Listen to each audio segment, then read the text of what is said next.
எல்லாம் நல்லா ஜாலியாக இருக்குது. நான் பேச போகிற டாபிக் வந்து கோவத்தை பற்றி பேசுகிறேன். யாராச்சும் ஒரு ஆள் ப்ரேக் பண்ணுங்களா?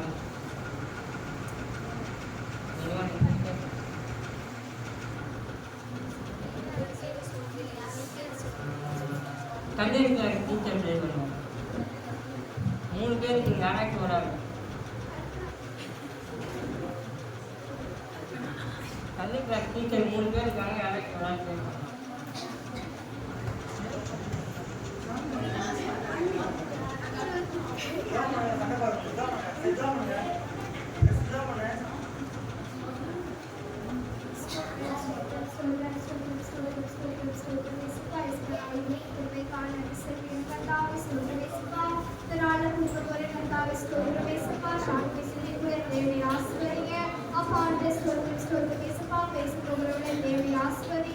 அந்த வார்த்தைகள் ராஜா எங்களுக்கு பிரோஜனமா இருக்கேன். தேவன் உதவி செய்ய கர்த்தாவே ஸ்தோத்திரம் ஸ்தோத்திரம் ஸ்தோத்திரம் இயேசுப்பா.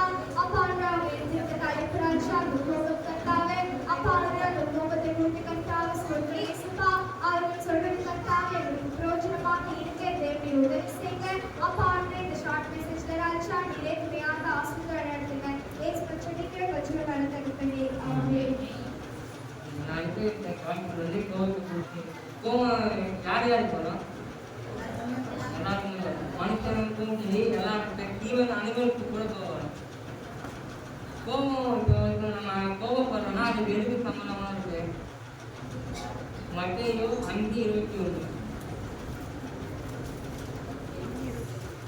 5ஆம் அதிகாரம் 21ஆம் வசனம்.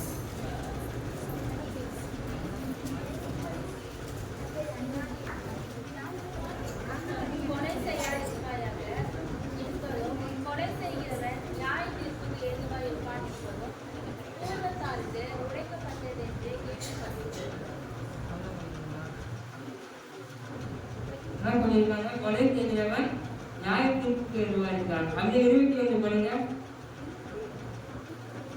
22 சொல்லுகிறேன், தன் சகோதரனை நியாயமில்லாமல் கோபித்துக் கொள்பவன் நியாயத்திற்கு ஏதுவாய் இருப்பான். தன் சகோதரனை வீணன் என்று சொல்லுகிறவன் ஆலோசனை சங்கத்திற்கு ஏதுவாய் இருப்பான்.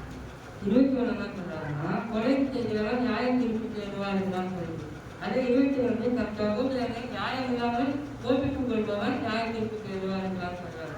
இது என்ன நோக்கம்? 2 என்ன காமிச்சுக்கலாம்? கொலை செய்கிறவன் கோபப்படுறவனும் நியாயத்திற்கு தான், கொலை செய்கிறவன் நியாயத்திற்கு தான் போவோம். அப்போ நம்ம கோபப்படுறோம்னா நம்ம வந்து கொலைக்காரங்கள் வசனம் கொடுக்கும். கரெக்டா?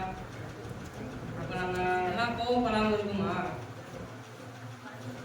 நானே வந்து இப்போ ஃபோனில் என்ன கேம் ஆடிருந்தா கூட வீட்டில் வந்து என்ன வேலை பண்ணால் கூட நானும் சமூகமும் போடுவேன். இன்க்ளூடிங் சின்ன சின்ன பசங்க கூட ஃபோன் யூஸ் பண்ணும்போது ஃபோன் பண்ணிட்டு தான் அவ்வளோ கோவம் பண்ணுறாங்க. அவ்வளோ சின்ன பசங்களே கோவம் பண்ணும்போது நம்ம மாற்றுவோம். ஆனால் நம்ம ஏற்றுப்பா கோவப்பட்டாரா? ஒரே கோவப்பட்டார். ஆனால் ஏற்றுப்பா எப்படி பட்டவர்? அன்பானவர் செய்வார். அவர் அவ்வளோ கஷ்டப்பட்டு கூட அவ்வளோ சிலுவை அடி வாங்கி இது பண்ண கூட அவர் கோவப்படலை. பொறுமையான எல்லாத்தையும் ஜெயிச்சார். அதே மாதிரி ரோமர் 12 படிங்க.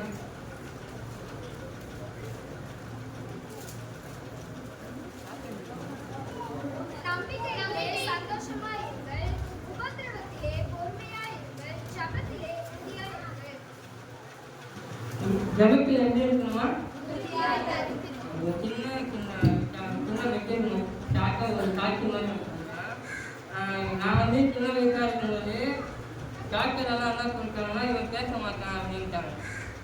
எங்கள் வீட்டில் வந்து எல்லாம் எங்கள் அம்மா வந்து அப்போ ப்ளே பண்ணாங்க. எப்பப்பா என் பையன் பேச மாட்டான் ஊமன்ட்டாங்க அப்படின்னு சொல்லிட்டாங்க. எங்கள் அம்மா ஜபத்தில் உறுதியாக ப்ளே பண்ணாங்க. அவங்க ப்ளே பண்ணவங்க அவங்க ஜபத்தில் உறுதியாக இருந்ததுனால நான் அன்றைக்கி இவ்வளோ பேசுகிறேன். ஜபத்தில் உறுதியாக இருந்தால் நமக்கு வந்து நம்பிக்கையும் சந்தோஷமாக இருக்கும். நம்ம ஜபத்தில் உறுதியாக இருந்தால் நம்ம ஜப விண்ணப்பங்கள்லாம் உடனே நிறைவேறும். அது மட்டும் இல்லாமல் நம்பிக்கையிலே சந்தோஷமாக இருக்கும். விபத்தில் வைக்கிற பொறுமையாக இருந்தால் இப்போ எவனாச்சும் நம்ம சும்மா கூட உட்காந்துருந்தா கூட வேணுக்கு நம்மளை வந்து வெறுப்பேற்றினாங்கன்னா நம்ம பட்டியலுக்கான வெறுப்பேற்றக்கூடாது. நம்ம பொறுமையாக வந்து அவனுக்கே அவன் 4 வாட்டி பண்ணால் கூட 5ஆவது வாட்டி அவனுக்கே வெறுக்கிறோம், அவனுக்கே போர் அடிச்சிடும். சரி இவன் என்னதான் பண்ணாலும் பொறுமையாக இருக்கான், நம்ம ஏன் இவனை விருப்ப வைக்கிறதுன்னு சொல்லிட்டு அவனே அமைதியாகிட்டு. அதே மாதிரி கண்டிப்பாக 40 முன்வைங்க நம்ம கட்டளை எப்படி இருக்கணும்னு தெளிவாக சொல்கிறாங்க. கர்த்தருக்காக பொறுமையுடன் காத்திருந்தேன். அவர் என்னிடமாய் சாய்ந்து என் கூப்பிட்டலை கேட்டார். கர்த்தருக்காக எப்படியுடன் காத்திருக்கணுமா? பொறுமையுடன் காத்திருங்க. அவர் நம்ம எல்லா விஷயத்திலும் சரி பொறுமையுடன் காத்திருந்தா நம்ம ஏக்கப்பா வந்து எங்கேயும் நம்ம பக்கத்துலேயே வந்து நம்ம விண்ணப்பங்களை கேட்பாரு. ஆக நான் என்ன சொல்லுவேன்னா, எந்த விஷயத்துக்குமே கோவப்படாமல் பொறுமையாக சாப்பிட்டா ஹேண்டில் பண்ணிங்கன்னா எல்லா விஷயமும் ஈஸியாக முடியும். இந்த வாய்ப்பு கொடுத்த எனக்கு ரொம்ப நன்றி.